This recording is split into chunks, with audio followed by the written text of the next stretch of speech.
State of Origin football is back. Coming up on February 14 at Perth Stadium, Western Australia will take on Victoria in what will hopefully be the start of a new tradition.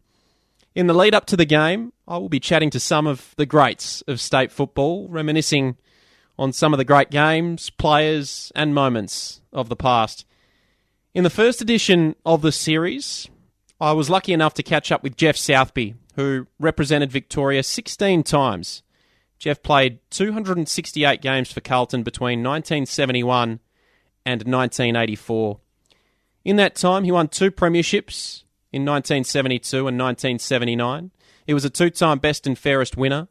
He was selected as an All-Australian for his efforts in the 1980 State of Origin Carnival in Adelaide. In 2000, he was inducted into the Australian Football Hall of Fame, and he holds legend status in the Carlton Hall of Fame. Many regard Geoff as the greatest fullback to ever play the game.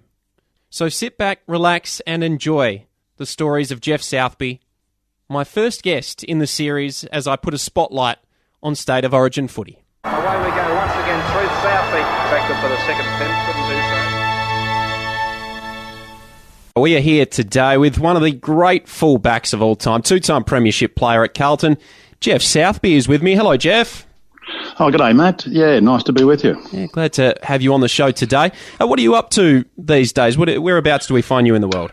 Oh, I live in Ocean Grove, a lovely little seaside place down in the Bellarine Peninsula near Geelong. So we moved down there about 10 years ago and out of Melbourne. So most of my life has been in Melbourne. But I was born in Bendigo, spent my first 18 years of my life in Bendigo before I went off to uni, and then a bit after that played footy with Carlton. So, do you still watch much footy these days? Oh, yeah, I try and watch as much as I can, particularly on a Saturday and Sunday. So I just plonk on the couch a bit and, just try and watch as many games as possible. I still love the game. There's no doubt about that, mate. Great to watch. Yeah. How do you think the Blues will go this season? Are there any chance of making finals? Well, it's an interesting one. Yeah, it was a very disappointing year in 2025. Just things didn't work out at all on and off. Well, certainly off on the field, and although Carlton is still performing very well financially off the field, so they got a good platform to get things sorted out on the field. So and they've made some pretty significant changes. With assistant coaches and Chris Davies as the GM of football, who I think is a very good appointment. I think he'll be very good in that role. Manage that area a bit better. I think that overall coaching group, as well as the influence around the list management and all that sort of stuff. So let's hope that'll be the case. But we've picked up some pretty good players. We've lost some good players too. So we'll just wait and see. But I'm quietly confident that we'll improve this year. We'll have to, basically. Yeah. Yeah, no doubt. That'll be a fascinating watch, Carlton, in 2026. I'll tell you what will also be a fascinating watch this year. It's the State of Origin game. It's coming up here in Perth between WA and Victoria in February. What do you think of the AFL bringing back State of Origin footy? Oh, I think it's great for the players that get the opportunity to play because, for me it was such a significant part of my career. I was lucky enough to play in 15 state games, I think it was, over my journey, and the first group in the early 70s that I played in were more or less weren't State of Origin. They were basically at that stage, if any top quality players that came across to play in Victoria, they ended up playing in the Victorian team. And there was a lot of Western Australians in that case, and a lot of South Australians and whatever. But then they brought in State of Origin in the late 70s and was game on then, big time. It was always a great challenge, and particularly coming away over into the West and playing State of Origin against the West. And we had some very interesting and, competitive games. And I know WA beat us a couple of times when I was playing. So, at that stage, whereas we used to win most of them in the early 70s. So, yeah. So no, it's great for the players themselves to actually play with some other players from other clubs who are of a similar skill level, in great form and all that sort of thing, and they'll get a wonderful bonding arrangement out of that on both sides, I'd imagine. So, and if there's no injuries, well, everyone will be happy. Yeah, well, that's the thing, isn't it? It's I guess they move forward with it if there's limited injuries in this game and the players still go relatively hard. Hopefully they go at 100%. I don't know if we're ever going to get that. I think they will. I think there'll be a fair dinkum crack. There'll be a bit of rivalry, I think so. Yeah, I don't expect it to get to the level of the nearly insane stuff that happens in rugby with rugby league with state of origin there, but they've got something unbelievably special, I suppose, that the guys are just prepared to do it. So, but we'll get a very competitive game, I think, and these players will. Well, so like when I go to functions now, like the Hall of Fame night, the AFL Australian Football Hall of Fame night, I still catch up with many of the interstate guys I played against and with over the years. So it's been great to have that experience. So, Now, you sold yourself short by one, I believe. I think you represented the Big V 16 times. I was at 16, was it? Yeah. 16, and I believe you were selected to play interstate footy after having played just 8 VFL games in your debut season. Is that correct? That's right, yes. 1971 was my first season, and struck a bit of form early in my first season at Princes Park, and I was lucky enough to get selected along with Keith Gregg, I think, who played only a similar number of games because he started the same year, and Peter Knights. I think there was 3 of us that actually got picked to play in that game, so who were having their first season. So yeah, that was an interesting time. Yeah. And the first state game you played in was here in Perth, 1971 at Subiaco Oval. Yep. It happened to be Polly Farmer's last state game for WA as a player. Yes, it was. Yeah, I'm sure you hold that game near and dear to your heart. I do. I often talk about that, the fact that I had the opportunity to play in the same game as the great Polly Farmer, and I often mention that because I was feeling quite emotional about it at the time, because having watched him as a kid playing unbelievable footy, and he was certainly an innovator and one of the greats. When it came to handball, but his understanding of the game and whatever, and his contests and his rivalry with Big John Nichols and all that was something to behold. So it was a great privilege to play in the same game as that wonderful footballer, Polly Farmer. Yeah. Who would you have matched up on that day? Do you recall? I think I'm trying to. I can't remember, to be quite honest. I can't. It'd be. I'd have to look it up again, but it's 55 years ago. I think I can't remember. I'm probably having a senior's moment. No, it might have been. I don't know who would have been. Phil Smith might have been. Yeah, it could have been Phil Smith. I remember. I think I did play him, so it could have been him. Who else was prominent as a full forward in those days? Early 70s. Yeah. Graham Scott was playing. There was Phil Tierney. I know that. I played on.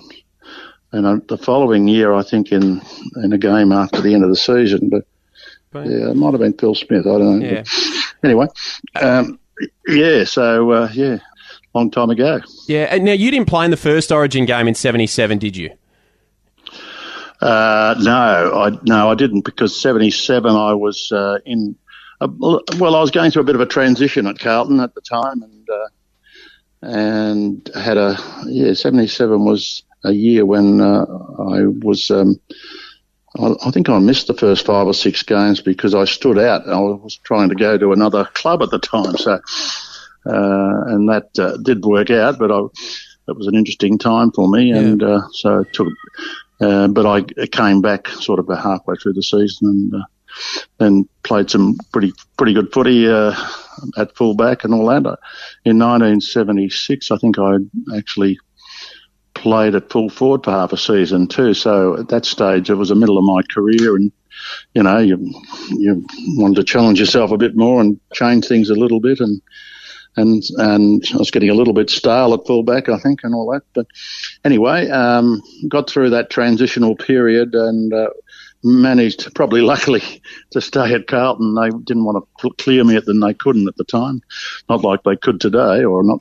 But if they had free agency in those days, I would have been maybe gone. But anyway, no regrets at all that I finished and played for the one club for the whole of my career. Yeah. Well, what do you think the relationship will now be like between Zach Merrett and the Bombers? Because as you said, you went through something similar. You wanted to head over to South Melbourne, and for Zach, he wanted to head over to Hawthorn. It didn't go through. Yeah, well, I made a conscious effort not to burn any bridges during the process, and we obviously the media was onto me too, but not like poor old Zach copped this year. The media was much more. It was just such a small group of media people, and it was only related to radio and the papers rather than social media and all that sort of stuff that goes on today. Zach, Zach, it's up to Zach, I think, to embrace the fact that he's going to stay, and I think he's an absolute professional anyway. So I think I don't think you're going to get a pretty good output from him anyway. But, it's a matter of then just continuing to work on the relationships with the club and his fellow team and his teammates, and I think he's been doing that and since he's come back to training. So hopefully he'll be fine, and he'll just move on and continue to play high quality footy that he's had for the whole of his career. He's a bit of a gun. Here with Geoff Southby. Geoff, I introduced you as one of the great fullbacks in the history of the game. Why is that? What made you an exceptional fullback? I think, it's interesting, isn't it? I started as a kid, I was pretty small and didn't grow until I was about 16, so I was able to hone my skills more as a rover, I suppose, in my early days of junior footy, and then I grew and got to the stage where I was playing ruck in the school team in the end, but I got the opportunity to go to fullback when I played with Sandhurst in the Bendigo League, and delicate Des Dixon, an ex-Hawthorn player, was the coach, and he said, "Why don't we'll give you a go at fullback?" And I said, "Yeah, that'll be good." And something just clicked there, and I had I think the anticipation and the speed over the first 5 or 10 metres to be able to stay with opponents when they were leading, and I got an insatiable competitiveness that every time I had a goal kicked on me, it was like having a knife in my back. So, and that certainly helps. You've got to hate to get goals kicked on you.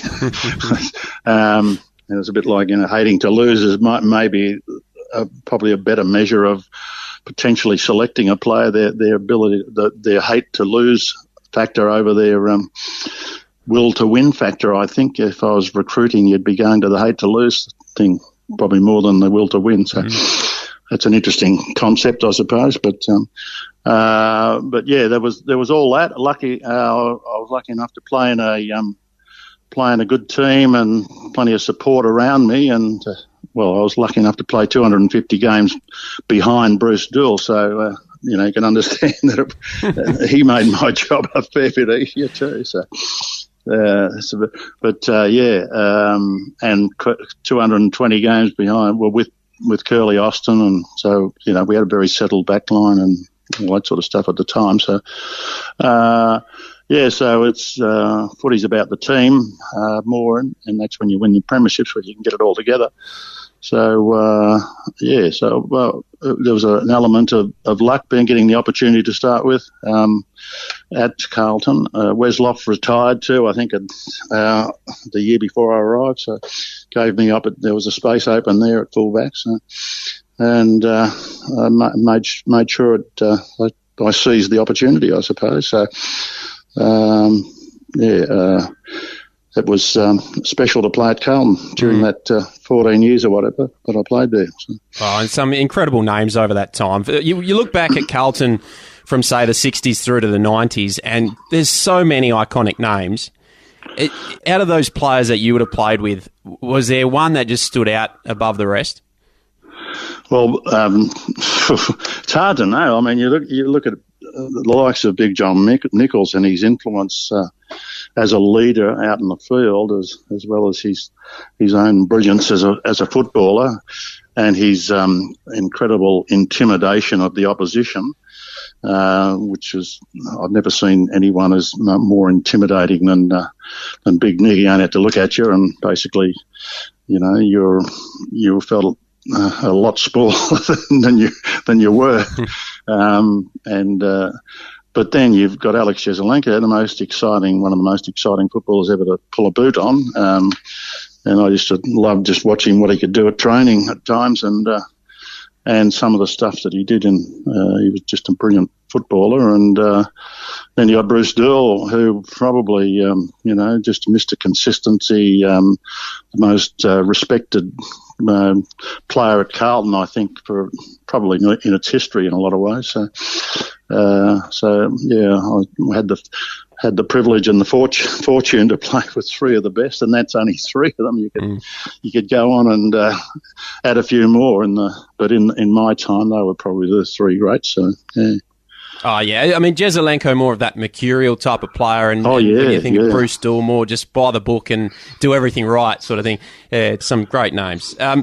Just speaking of Jezza, the 79 premiership, he was your captain and coach at the time. That's right, yep. What was that dynamic like? And do you think we could ever see a captain-coach again, or is the AFL just too professional now to go with that? It's interesting, isn't it? Because funnily enough, my two premierships that I played in that we won, Big Dick was a captain and coach in 72, and Jezza was a captain and coach in 79. So it's quite interesting that both my premierships have come under playing coaches. Even that at that era, it was unusual. So, but yeah, look, Jezza was an interesting appointment. He was playing with us, and we loved him as a teammate and all that sort of stuff. And then next minute, he's coach, and when I had Ian Stewart in, and Ian Stewart left after about 6 games, and then it's Carlton was in a bit of disarray at the time, and they gave the opportunity for Jezza to coach, and he took it on. He changed his whole personality big time. He became pretty ruthless as a coach, uncompromising in a lot of ways. He wanted to distance himself from us so that we could respect him as a coach rather than just as one of the teammates. And it was tough times because he used to give us some brutal training. He had a brutal training regime, and his theory was that if you lost, well, you got punished for it. So, and we had an unbelievably good year in 79 under him, and culminating in winning a premiership. And mind you, we had a good team too. So, and then. He started in late, about halfway through 78 it was, yeah, and he turned us around a little bit then, but then 79 was the year that everything clicked, and we were getting sick of him by the end of it, but by the end of 79, and because of his style of coaching, very autocratic, and but it was magnificent to win that premiership, and we were incredibly fit and ready for it, sort of thing. So, and we needed to be, because it was a tough game against Collingwood in 79, and managed to get over the line by about a goal, I think, at the time. But that was when Harmsy knocked the ball from the boundary line or over the boundary line, whichever way you want to do it. That incredible incident or piece of play in that game. But Jezza was, and then Jezza, what happened then was that at the end of 79, when we had our annual general meeting, Jezza decided George Harris, the president at the time, he was under the pump a bit because there was some investments that he made for the club, and they were going haywire, and we were losing money or whatever, and but Jezza and George had a wonderful relationship, and George stood down at that meeting, and Jezza immediately stood down with him. So bang, he was out, and then it was a huge story in the football world at the time, and next year Jezza went off to St Kilda, I think, and coached there, and we had Percy Jones that came in and coached. So poor old Perce had to take over the reins after a premiership, which was not always going to be tough for him. But anyway, that's history now. But we still love Jezza. Unfortunately, his health's not flash these days with Parkinson's disease and things like that. So, but he's hanging in there. So. But he's not young now. He's into his 80s, so, it's time slips on. But we're still very close to Jezza because of what he contributed to Carlton, because of him as a human being. Yeah. Well, a name that will always be remembered, Alex Jezza. Oh, yeah, what an excitement machine. Yeah. Jeff, back to you. Looking at your highlights, you often played on after taking an intercept mark, and you would really attack the game.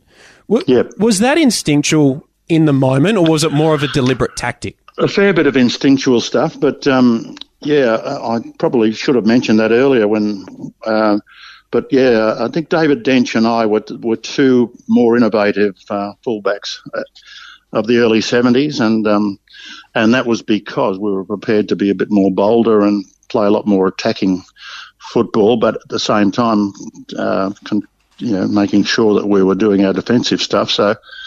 And I think that model is now, the great fullbacks of today have got that model going pretty well.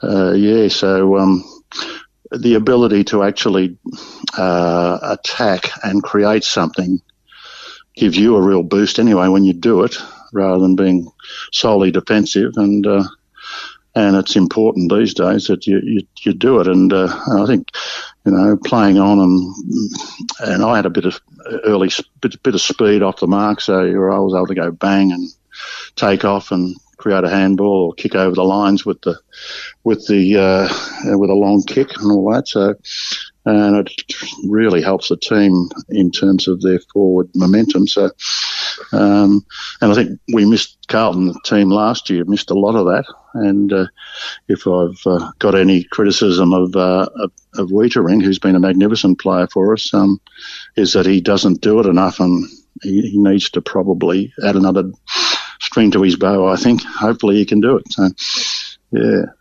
He's a very good player. It's a great part of the game, actually, today. I think that it's come back in the last 5 to 10 years, that instinctual play a little bit more, because I think it was coached out of the game quite a fair bit. At times it was, you're right. Maybe during the Ross Lyon defensive sort of era. Yeah. Yeah. Who are the best fullbacks in your opinion today? You mentioned one there in Jacob Wiedering. Who do you like watching? Oh, look, Wieders is great. Trying to think of a couple of others at the time. At the moment, I like Sam Taylor.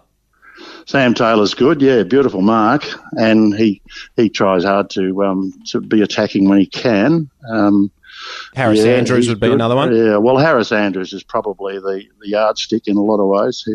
He's just been remarkable in his ability to defend and read the play, and he's spoiling is incredibly good, but his marking is very, very sound too when he has to, and his final series was something very special. But yeah, over the years we've had we had Geelong, the Geelong fullback. Yeah, Matthew Scarlett. Matthew Scarlett, he did it extremely well as an attacker and an offender. So he was one. yeah, that sort of player is incredibly valuable, I think, when they can add that extra dimension to their game. Absolutely. I mean, when you look at it through history, the fullbacks often get overlooked behind the best full forwards of all time. We always speak of the Locketts and the Dunstals and the Ablets. Yeah, that's right. Etc. They kick the goals, so we need the goals. You mentioned David Dench before. Is it true that the selectors didn't consider you or David for the fullback position in the team of the century because you weren't in the Hall of Fame yet? Is that true, or is that an urban legend? No, that's true. I think we were ineligible to be elected, to be put into that team, I think, because we weren't in the Hall of Fame. I think there was some rule around it at the time. So, but I think a couple of years after that, they inducted David and myself. That was year 2000 that they inducted both of us in the same year. So, but they'd already picked the team, I think, at that stage. So, but it was interesting. There was a little bit of a rumble about it, but anyway, that's life. You can't. Denchi would have had great credentials and his record would suggest that he'd probably would have been nearly picked first, I think. So it's interesting anyway. So, but my fellow Carlton player, Sauce Silvani, got the nod, and he was a fantastic player over his whole career too. So, yeah, very deserving. Hey, Geoff, it's been a delight chatting to you today. What does 2026 look like for you? Look like for me, 2026. I'm 75 now, so I'm sort of.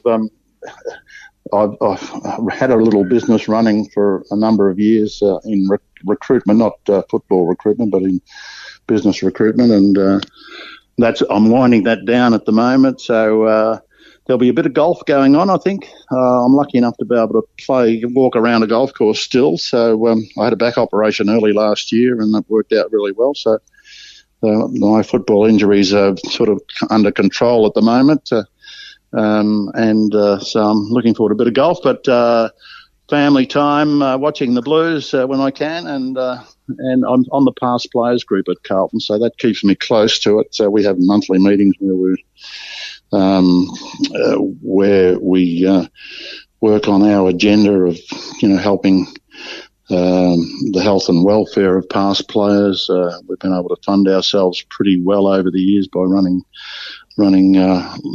big lunches and things like that. So we don't cost the club too much. So we got a bit more leverage than the average past players group. So, and that's our group's called the Spirit of Carlton, which is which we sort of re-engineered and renamed about nearly 20 years ago. So, but it's been nice to be involved in that. And yeah, we have we obviously past player engagement, and also we play a part in the management of the Carlton history there as well. And there's a number of things that we have done fundraising for the club when they were really down and out about 15 years ago. So yeah, it's been good fun being involved with that and with other past players, and we've got Shane O'Sullivan who manages it from the club side. So we've got a pretty good thing going there, which it works really well. So well, it's great to hear, because the past players, the health and well-being of past players is so important, and we've seen that in the last couple of years with really sad deaths.